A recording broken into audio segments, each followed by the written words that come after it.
प्रदेश भर में आज मनाई जा रही राष्ट्रीय एकता के प्रतीक सरदार वल्लभ भाई पटेल की जयंती। चंडीगढ़ स्थित हरियाणा सिविल सचिवालय में मुख्य कार्यक्रम में मुख्यमंत्री मनोहर लाल मुख्य अतिथि के रूप में पहुंचे। वल्लभ भाई पटेल की फोटो पर पुष्पांजलि भेंट की। कार्यक्रम में वरिष्ठ प्रशासनिक अधिकारी और कर्मचारी रहे मौजूद और राष्ट्रीय एकता की शपथ ली। राष्ट्रीय एकता के प्रतीक सरदार वल्लभ भाई पटेल को लौह पुरुष के रूप में याद किया। हरियाणा के मुख्यमंत्री मनोहर लाल ने संबोधित करते हुए कहा कि राष्ट्रीय एकता के प्रतीक सरदार वल्लभ भाई पटेल को लौह पुरुष के रूप में पूरे देश भर में याद किया जाता है। सचिवालय में सभी लोगों ने राष्ट्रीय एकता दिवस की शपथ दिलाई। आज के इस अवसर पर मंच पर विराजमान हमारे मुख्य सचिव श्री संजीव कौशल जी, चीफ प्रिंसिपल सेक्रेटरी माननीय श्री DS केसी जी, कुंडू जी, उपस्थित सभी अधिकारीगण, कर्मचारी बंधुओं, पत्रकार छायाकार मित्रों, आज का दिन 31 अक्टूबर, जिसको देश भर में राष्ट्रीय एकता दिवस के रूप में मनाते हैं, इस अवसर पर हम यहाँ एकत्र हुए हैं।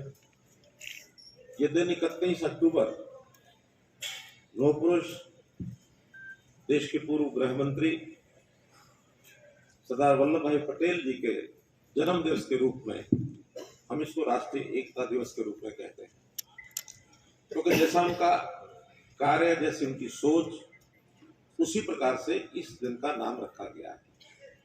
और ये दिन हम अपनी नई पीढ़ी, उसके मन में देश की एकता, देश की अखंडता की जागरूकता पैदा करने के लिए पिछले कई वर्षों से मनाना हमने शुरू किया है।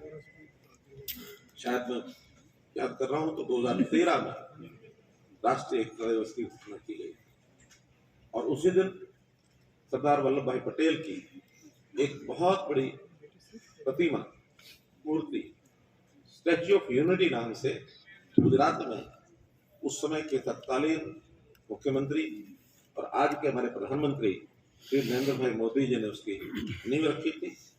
और 5 वर्ष के बाद 31 अक्टूबर 2018 को उस स्टैच्यू का अनावरण किया था।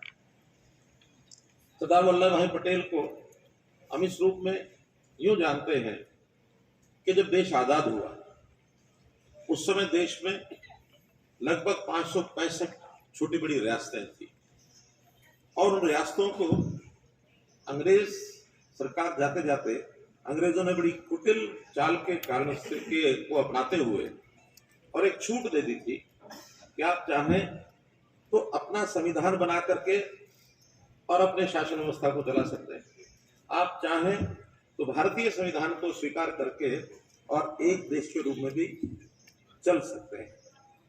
अब ये जिम्मा सरदार वल्लभ भाई पटेल जी का लगा कि वो सभी रियासतों को जाकर के उनको समझाएं, उनको बताएं, उनको इस प्लेटफॉर्म पर लाए कि भारत का एक संविधान होगा और उस संविधान के अंतर्गत वो अपना शासन जो है उसी में रख करके और सारी व्यवस्थाएं चलाएंगे।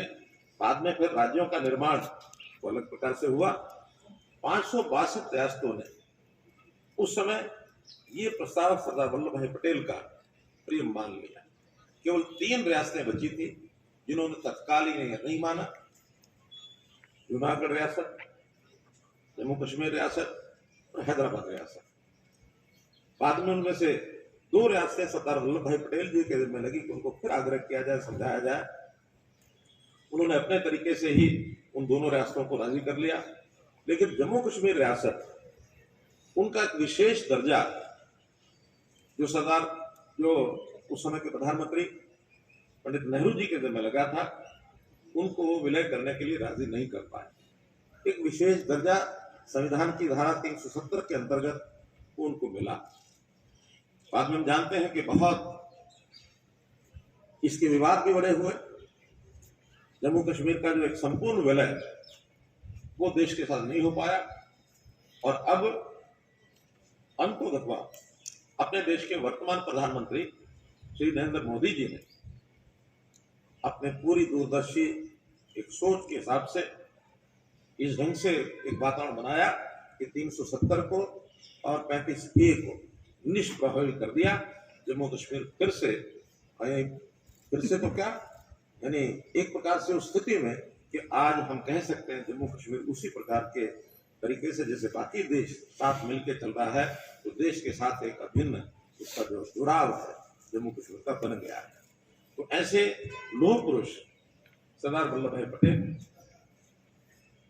जिन्होंने देश के शासन प्रशासन दूरदर्शी नेता होने के नाते से एक अच्छे गवर्नेंस के उपरोधा थे। यानी हम ये भी जानते हैं कि जो ब्रिटिश सिविल सर्विसेज थी उसको इंडियन सिविल सर्विसेज में बदलने के लिए उन्होंने कितना बड़ा स्टैंड लिया। स्टील फ्रेमवर्क ऑफ इंडिया, हमारी जो सिविल सर्विसेज जिसके अंतर्गत हम सब काम करते हैं, इसको दर्जा दिया गया। तो ये वही लौह पुरुष सरदार वल्लभ भाई पटेल थे, देश की एकता अखंडता के लिए और देश में एक अच्छा स्वच्छ प्रशासन चलाने के लिए उनका योगदान, महत्वपूर्ण योगदान रहा है।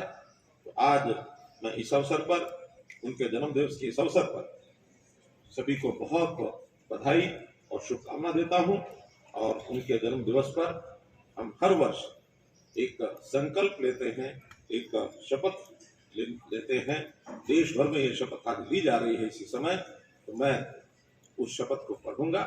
आपसे निवेदन है कि सब अपनी जगह पर खड़े होकर अपना दाहिना हाथ सामने उठा करके और मेरे पीछे उस शपथ को दोहराएंगे। मैं सत्यनिष्ठा से शपथ लेता हूँ कि मैं राष्ट्र की एकता, अखंडता और सुरक्षा को बनाए रखने के लिए स्वयं को समर्पित करूंगा और अपने देशवासियों के बीच यह संदेश फैलाने का भी भरसक प्रयत्न करूंगा। मैं यह शपथ अपने देश की एकता की भावना से ले रहा हूँ, जिसे सरदार वल्लभ भाई पटेल की दूरदर्शिता एवं कार्यों द्वारा